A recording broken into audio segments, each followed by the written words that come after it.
Hey, Angel Renee here. In this video, I'm going to walk you through the 5 props that you need for an at-home yoga workout.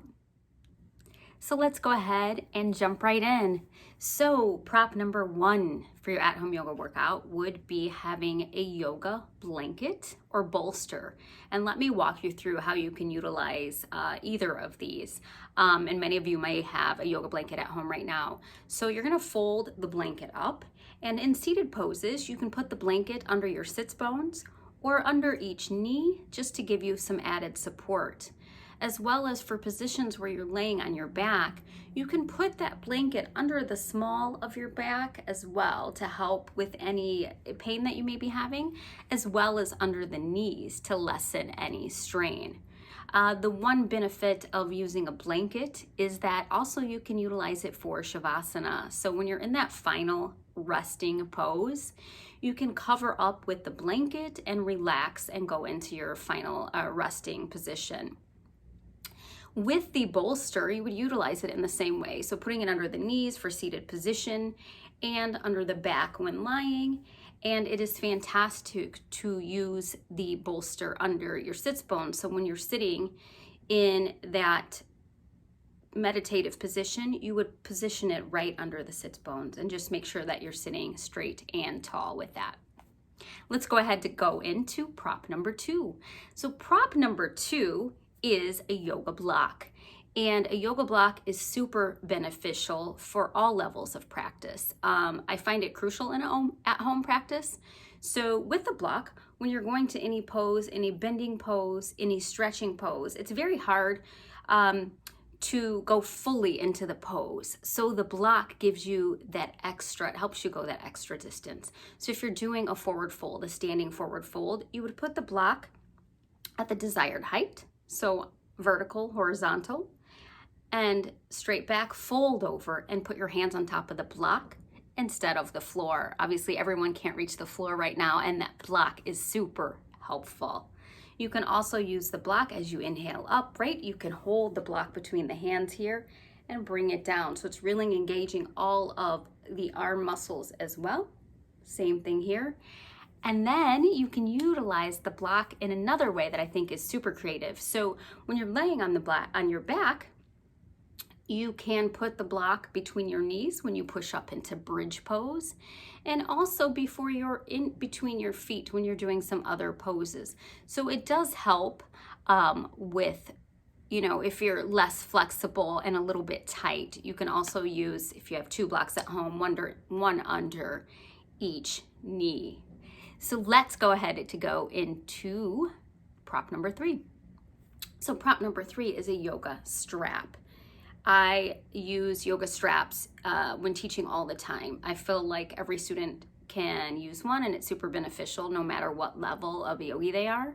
So we do it for side body stretches. We'll grab the strap here and just extending over to each side, as well as for forward bends. So what it's helping you do is keep everything engaged, and as well as helping you focus on kind of proper alignment. In seated poses, you can put the strap around the bottoms of both feet. And as you inhale, exhale, and fold with a flat back, you're just walking your hands down that strap instead of trying to grab or touch your toes. You can do the same thing in a standing position, folding over, but holding onto that strap instead. So you'd be standing on the strap and folding and holding it.